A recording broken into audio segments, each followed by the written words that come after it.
بسم اللہ الرحمن الرحیم۔ السلام علیکم۔ اردو سٹوریز ہاؤس میں خوش آمدید۔ سلطان محمود غزنوی کا دربار لگا ہوا تھا۔ دربار میں ہزاروں افراد شریک تھے، جن میں اولیاء، کتب اور ابدال بھی تھے۔ سلطان محمود نے سب کو مخاطب کر کے کہا کہ کوئی شخص مجھے حضرت خضر علیہ السلام کی زیارت کرا سکتا ہے؟ سب خاموش رہے۔ دربار میں بیٹھا ایک غریب دیہاتی کھڑا ہوا اور کہا میں زیارت کرا سکتا ہوں۔ سلطان نے شرائط پوچھی تو وہ عرض کرنے لگا 6 ماہ دریا کے کنارے چلہ کاٹنا ہوگا، لیکن میں ایک غریب آدمی ہوں، میرے گھر کا خرچہ آپ کو اٹھانا ہوگا۔ سلطان نے شرط منظور کر لی۔ اس شخص کو چلہ کے لیے بھیج دیا گیا اور گھر کا خرچہ بادشاہ کے ذمے ہو گیا۔ 6 ماہ گزرنے کے بعد سلطان نے اس شخص کو دربار میں حاضر کیا اور پوچھا تو دیہاتی کہنے لگا حضور کچھ وظائف الٹے ہو گئے ہیں، لہٰذا 6 ماہ مزید لگیں گے۔ مزید 6 ماہ گزرنے کے بعد سلطان محمود کے دربار میں یہ شخص حاضر ہوا تو بادشاہ نے اس سے پوچھا کہ میرے کام کا کیا ہوا؟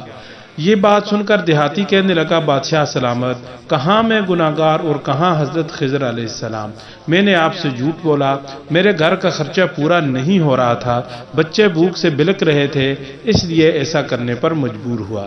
سلطان محمود غزنوی نے اپنے ایک وزیر کو کھڑا کیا اور پوچھا کہ اس شخص کی کیا سزا ہے؟ وزیر نے کہا کہ اس شخص نے بادشاہ کے ساتھ جھوٹ بولا ہے، لہٰذا اس کا گلا کاٹ دیا جائے۔ دربار میں ایک نورانی چہرے والے بزرگ بھی تشریف فرما تھے، کہنے لگے بادشاہ سلامت، اس وزیر نے بالکل ٹھیک کہا ہے۔ بادشاہ نے دوسرے وزیر سے پوچھا آپ بتائیں، تو اس نے کہا جناب اس شخص نے بادشاہ کے ساتھ فراڈ کیا ہے، اس کا گلا نہ کاٹا جائے بلکہ اسے کتوں کے آگے ڈالا جائے تاکہ یہ ذلیل ہو کر مرے، اسے مرنے میں کچھ وقت تو لگے۔ نورانی چہرے والے بزرگ ایک مرتبہ پھر کھڑے ہوئے اور اس وزیر کی بھی تائید کی، جبکہ تیسرا وزیر ایاز تھا۔ ایاز نے کہا کہ حضور اس شخص کو معاف کر دیا جائے۔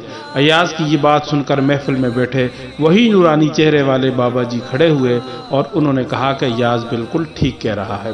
سلطان محمود غزنوی نے اس بابا جی کو بلایا اور پوچھا کہ آپ نے ہر وزیر کے فیصلے کو درست کہا، اس کی وجہ مجھے سمجھائی جائے۔ بابا جی کہنے لگے کہ بادشاہ سلامت، پہلے نمبر پر جس وزیر نے یہ بات کہی کہ اس کا گلا کاٹا جائے وہ قوم کا قصائی ہے اور قصائی کا کام ہی گلے کاٹنا ہے، تو اس نے اپنے خاندانی رنگ کو ظاہر کیا۔ غلطی اس کی نہیں بلکہ آپ کی ہے کہ آپ نے ایک قصائی کو وزیر بنایا ہے۔ اور دوسرا وہ شخص جس نے کہا کہ کتوں کے آگے ڈالا جائے، اس وزیر کا والد بادشاہوں کے کتے نہلایا کرتا تھا، کتوں سے شکار کھیلتا تھا، اس کا کام ہی کتوں کا شکار ہے، تو اس نے اپنے خاندان کا تعارف کرایا۔ غلطی آپ کی ہے کہ ایسے شخص کو وزارت دے دی۔ جہاں ایسے شخص وزیر ہوں وہاں لوگوں نے بھوک سے ہی مرنا ہے۔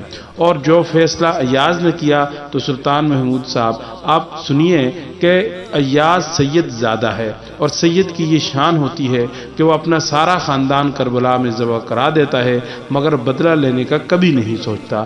سلطان محمود نے اپنی کرسی سے کھڑے ہو کر ایاز سے کہا کہ ایاز تم سید ہو اور تم نے آج تک بتایا بھی نہیں۔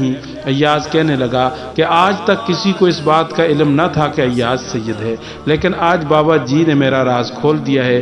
آج میں بھی ایک راز کھول دیتا ہوں کہ اے بادشاہ سلامت، یہ بابا جی کوئی عام ہستی نہیں بلکہ یہ حضرت خضر علیہ السلام ہے۔ ذکر الحبیب ترنما